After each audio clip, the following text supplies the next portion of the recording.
जय हिंद दोस्तों हाल ही में सुप्रीम कोर्ट के द्वारा ये क्लियर कर दिया गया है कि अगर आप SC ST से बिलोंग करते हैं और आपने अपना धर्म परिवर्तन किया है, धर्म परिवर्तन करने के बाद आप इस्लाम धर्म में जाते हैं या फिर ईसाई धर्म में जाते हैं, तो आपका SC ST का दर्जा धर्म परिवर्तन करने के बाद ही तुरंत ही समाप्त हो जाएगा। ऐसा सुप्रीम कोर्ट के द्वारा हाल ही में क्लियर कर दिया गया है। इसमें सुप्रीम कोर्ट के द्वारा ये भी कहा गया है कि आपका जाति का दर्जा समाप्त होने के बाद आप ना तो SC ST के तहत जो है कोई याचिका दाखिल कर पाएंगे या फिर कोई संरक्षण का दावा भी आप SC ST के तहत नहीं कर पाएंगे। हाल ही में सुप्रीम कोर्ट ने कहा है कि हिंदुओं, सिखों और बौद्धों के अलावा आप इन तीनों धर्मों के अलावा अगर किसी और धर्म में अपना धर्मांतरण करवाते हैं तो आपको SC ST का दर्जा बिल्कुल भी नहीं मिलेगा और ना ही आप उसके तहत कोई कानूनी लाभ लेने के हकदार होंगे। चलिए इसके बारे में थोड़ा विस्तार से समझते हैं। तो सुप्रीम कोर्ट ने स्पष्ट किया है कि जो अनुसूचित जाति है यानी SC का दर्जा केवल उन व्यक्तियों को मिल सकता है जो हिंदू, सिख या फिर बौद्ध धर्म को मानते हैं। अदालत के अनुसार यदि कोई व्यक्ति इन तीनों धर्मों के अलावा किसी अन्य धर्म जैसे कि ईसाई या इस्लाम में परिवर्तन करता है तो धर्म परिवर्तन के उस क्षण से ही उसका जाति का दर्जा तुरंत और पूरी तरीके से समाप्त हो जाता है।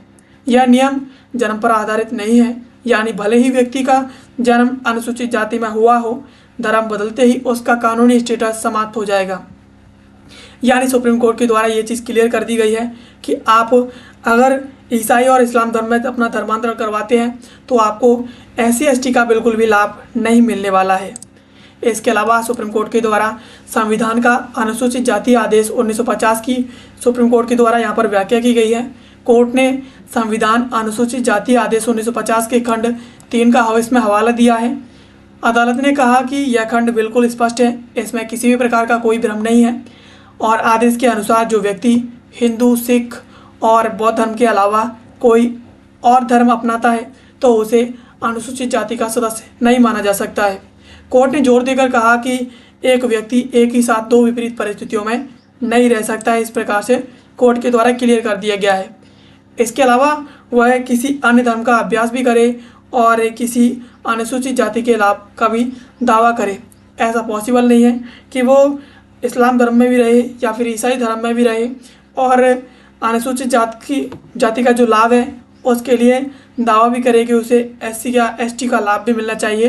तो it is impossible. Supreme court के द्वारा ऐसा क्लियर कर दिया है। अनुसूचित जनजाति के लिए अलग और लचीले नियम है। सुप्रीम कोर्ट ने स्पष्ट किया है कि अनुसूचित जनजाति यानी ST के लिए नियम अनुसूचित जाति यानी ST से पूरी तरीके से अलग है। संविधान अनुसूचित जनजाति आदेश 1950 में धर्म के आधार पर किसी को बाहर करने का प्रावधान नहीं है। ST स्टेटस केवल धर्म परिवर्तन के आधार पर छीना जा सकता है। यानी जो अनुसूचित जनजाति आदेश 1950 है उसके आधार पर कोई ऐसा प्रावधान नहीं है कि आपसे ST का जो जाति का दर्जा है वो छीन लिया जाए। ये दर्जा केवल आप जब धर्म परिवर्तन करते हैं ST से किसी और धर्म में जाते हैं तभी यह जो जाति का दर्जा है वो आपसे छीना जा सकता है।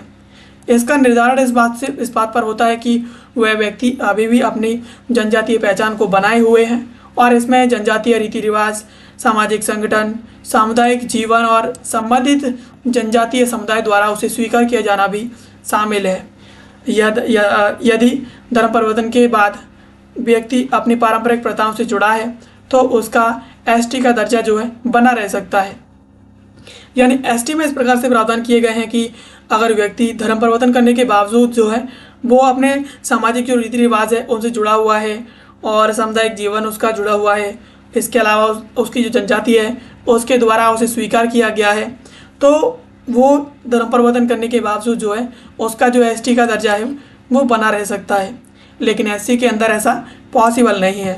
पुनर्वापसी और जाति स्टेटस की बहाली की बात करें, यानी आपने एक बार धर्मांतरण करवा लिया है, धर्मांतरण करवाने के बाद आप दोबारा से उसी धर्म में वापस आना चाहते हैं तो जाति की बहाली का स्टेटस पर भी यहाँ पर कानूनी हवाला दिया गया है। यदि कोई व्यक्ति वापस हिंदू, सिख या बौद्ध धर्म को अपनाता है तो उसे अपना पुराना जाति का दर्जा वापस पाने के लिए कड़े सबूत देने होंगे।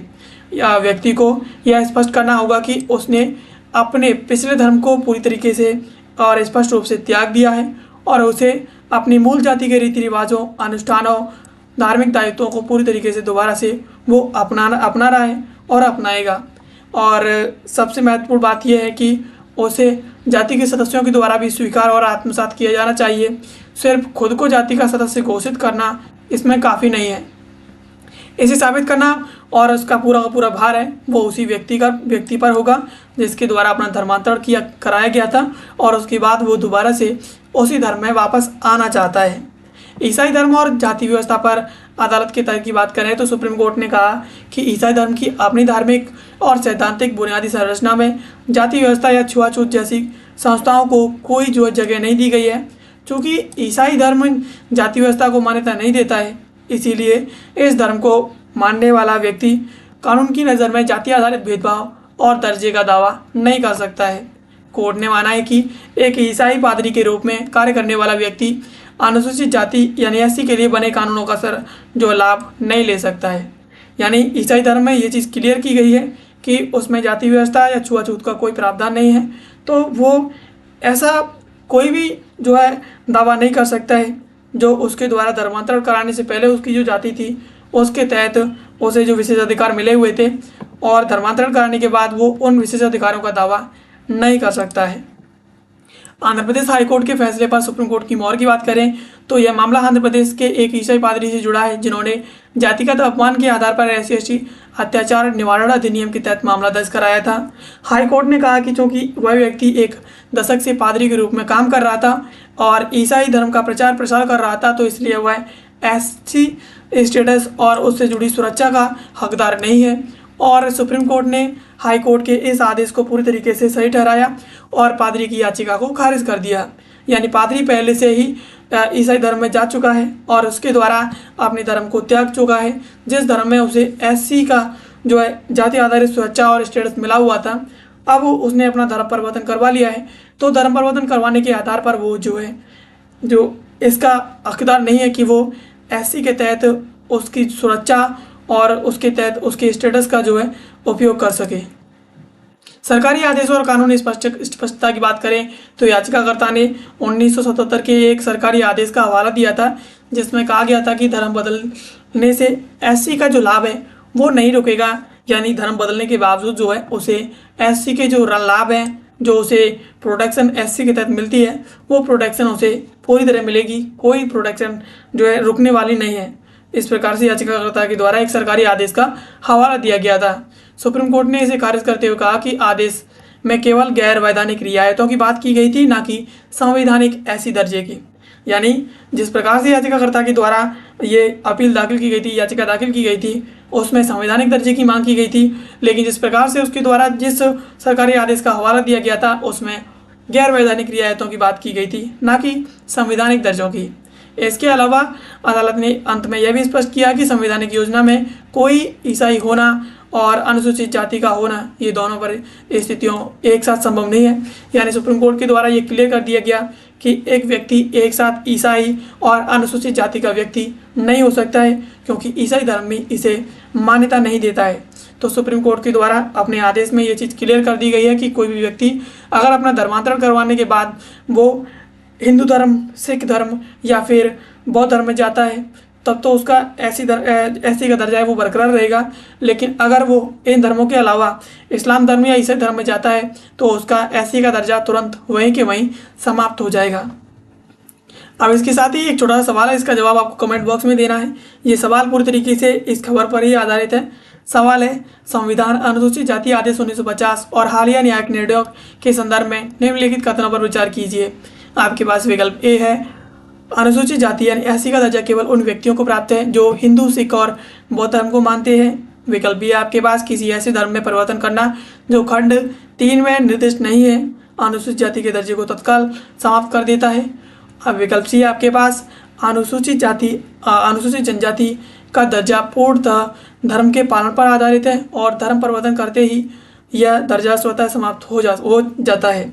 विकल्प D आपके पास धर्म परिवर्तन के बाद पुनः मूल धर्म में लौटने यानी रिकन्वर्जन पर ऐसी दर्जा प्राप्त करने के लिए संबंधित समुदाय का जो है स्वीकार किया जाना अनिवार्य है।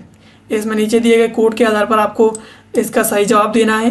कोड A है केवल 1 और 2, कोड B है केवल 1 2 4, कोड C है केवल 2 3 4 और कोड D आपके पास 1 2 3 4 और सभी। तो इसका जवाब आपको कमेंट बॉक्स में देना है। बाकी ऐसे वीडियोज़ के लिए आप हमें सब्सक्राइब कर लीजिए। यहाँ तक बने रहने के लिए आप सभी का बहुत बहुत धन्यवाद।